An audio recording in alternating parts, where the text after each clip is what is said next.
അധികം മേക്കപ്പ് ഒന്നും യൂസ് ചെയ്യാത്തവർക്ക് നല്ല രീതിയിൽ ഉപകാരപ്പെടുന്നൊരു സാധനം ഞാൻ കാണിച്ചു തരട്ടെ. BB ക്രീം എന്ന് ഫ്ലിപ്കാർട്ടിലോ ആമസോണിലോ മീഷോയിലോ എവിടെയെങ്കിലും ഒന്ന് സെർച്ച് ചെയ്താൽ മതി. എനിക്ക് എൻ്റെ ഒരു സുഹൃത്ത്, നമ്മുടെ ഗ്രൂപ്പിലുള്ള എൻ്റെ ഒരു സുഹൃത്ത് പറഞ്ഞു തന്നെയാണ് കേട്ടോ.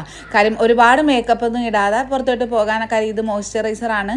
ഇതിൽ 50+ സൺസ്ക്രീൻ്റെ ഇതുണ്ട്, അതുപോലെ തന്നെ കോജിക് ആസിഡും എല്ലാം ചേർന്നിട്ടുള്ളത്. ഇത് നോക്കിയാൽ നമ്മുടെ ഒരു സ്കിൻ ടോൺ അനുസരിച്ച് വാങ്ങിക്കുക. ഞാനിപ്പോൾ വാങ്ങിച്ചിരിക്കുന്നത് ഗ്ലാംവേദ എന്ന് പറയുന്ന ഒരു കമ്പനിയുടെ BB ക്രീമാണ്.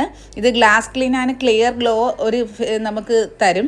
ഇത് ഫെയർ ആൻഡ് മീഡിയം സ്കിൻ ടോൺകാർക്ക് ഉപയോഗിക്കാൻ പറ്റുന്നതാണ്. BB ക്രീം എന്ന് ജസ്റ്റ് ഒന്ന് നിങ്ങൾ സെർച്ച് ചെയ്ത് നോക്കിയാൽ മതി കേട്ടോ. നല്ല സൂപ്പർ സാധനമാണ്. ഇപ്പോൾ എൻ്റെ കൈ തേച്ചിട്ട് തന്നെ നിങ്ങൾ കണ്ടല്ല, ആ തേച്ച ഭാഗവും അതുപോലെ തന്നെ അതിൻ്റെ ഇപ്പുറത്തെ ഭാഗവും തമ്മിൽ നല്ലൊരു വ്യത്യാസം ഫീൽ ചെയ്യുന്നുണ്ട്. ഞാനിത് ഇടാറില്ല. എനിക്കിപ്പം ഇങ്ങനൊരു റിക്വസ്റ്റ് വന്നതുകൊണ്ട് ഞാനിതൊന്ന് വാങ്ങിച്ച് ട്രൈ ചെയ്ത് നോക്കിയതാണ്. പക്ഷേ എനിക്ക് നന്നായിട്ട് ഇഷ്ടപ്പെട്ടു കേട്ടോ. കാര്യം നമുക്ക് മോയ്സ്ചറൈസറും സൺസ്ക്രീനും എല്ലാം എന്താ പറയുക, ഒരു നന്നായിട്ട് നല്ലൊരു മേക്കപ്പ് ഇട്ടൊരു ഫീൽ കിട്ടും. നമുക്ക് ജസ്റ്റ് ഒന്ന് പുറത്തോട്ടൊക്കെ പോകുന്ന സമയത്ത് ഇത് വിട്ടുകൊണ്ട് പോയാൽ മതി. അപ്പോൾ ഇഷ്ടമായെങ്കിൽ എല്ലാവരും ഇതൊന്ന് ജസ്റ്റ് ഒന്ന് BB ക്രീം ഒന്ന് സെർച്ച് ചെയ്താൽ മതി. ഉപയോഗിക്കുന്നവരുണ്ടെങ്കിൽ അഭിപ്രായം പറയാൻ മറക്കരുത്.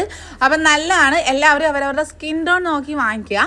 ഇതാണ് നമ്മൾ ഇട്ട് കഴിഞ്ഞപ്പോൾ ഉള്ള റിസൾട്ട്. പക്ഷേ എനിക്ക് ഭയങ്കരമായിട്ട് ഇഷ്ടപ്പെട്ടു. കാര്യം എല്ലാം കൂടെ വാരിപ്പൊത്തുന്ന സമയത്ത് ഇതൊരെണ്ണം നമുക്ക് ഉപയോഗിച്ചാൽ മതിയല്ലോ. അത് നമ്മുടെ കയ്യിൽ നമുക്ക് ട്രാവലിംഗ് ആണെങ്കിലും ഒക്കെ കൈ കരുതാം. അപ്പം ജസ്റ്റ് ഒന്ന് സെർച്ച് ചെയ്ത് നോക്കുക BB ക്രീം എന്ന് പറയുന്ന സാധനം. അപ്പോൾ അത് ഇട്ടതിന് ശേഷം നേരെ നമ്മൾ കമ്പനിയിലോട്ട് പോകാൻ വേണ്ടിയിട്ട് ഇറങ്ങുകയാണ് കേട്ടോ. ഇന്നെന്തോ ഒരു മഴ പിടിച്ച ദിവസമായിരുന്നു. അങ്ങനെയാണ് ഈ ഒരു വീഡിയോ എടുക്കാമെന്ന് വിചാരിച്ചത്. അങ്ങനെ പുറത്തോട്ട് ഇറങ്ങിയിട്ടുണ്ട്. അപ്പോൾ ഇന്ന് മോന് സ്കൂളില്ലായിരുന്നു. അപ്പോൾ അതിനെയും കൂട്ടിയിട്ടുണ്ട്. കാര്യം വീട്ടിലാരും ഇല്ലാത്തതുകൊണ്ട് വീട്ടിലാക്കിയിട്ട് പോക്ക് നടക്കത്തില്ലല്ലോ. കൊണ്ടുപോയാലും നമ്മുടെ കാര്യം കട്ടപ്പൊക്കെയാണ്. അവിടെ കിടന്ന് മൊത്തം ഓടി ബഹളം വെച്ച് ആദ്യം കയറുന്ന ഡീസൻറ്റ് സ്വഭാവമൊന്നും ആയിരിക്കത്തില്ല കയറി കഴിയുമ്പോഴത്തേക്കും. അങ്ങനെ എൻ്റെ കൂടെ വലിയ ഡീസൻ്റ് ആയിട്ടൊക്കെ വന്നിട്ടുണ്ട്. അപ്പോൾ രാവിലെ ഓണത്തിൻ്റെ ആ ഒരു തിരക്കൊക്കെ ആയപ്പോഴത്തേക്കും നല്ല രീതിയിൽ ഓർഡർ എല്ലാം കൂടെ വന്ന് അവധി ആയതുകൊണ്ട് ഭയങ്കരമായിട്ട് പ്രശ്നമായി. അങ്ങനത്തെ എല്ലാം മാഷാഅല്ലാഹ് നല്ല രീതിയിൽ പോകണം. അപ്പോൾ നല്ലൊരു ഡയറ്റൊക്കെ ചെയ്യാൻ ആഗ്രഹിക്കുന്നവർക്ക് നമ്മുടെ ബാച്ചിൽ ജോയിൻ ചെയ്യാം. നട്ട്സുകളുടെ പൗഡറാണ്. അപ്പോൾ അതേ നമ്മുടെ കൊറിയറൊക്കെ പോകാനായിട്ട് സാധനങ്ങളൊക്കെ എല്ലാം ചേച്ചിമാർ സെറ്റൊക്കെ ചെയ്ത് വെച്ചിരിക്കുന്നത് കണ്ടില്ലേ. അപ്പോൾ നല്ലൊരു ഡയറ്റിന് വേണ്ടിയിട്ട് നാത്തൂൻസ് കിച്ചൺ ഫോളോ ചെയ്യാനും ലൈക്ക് ചെയ്യാനും ഷെയർ ചെയ്യാനും മറക്കരുത്.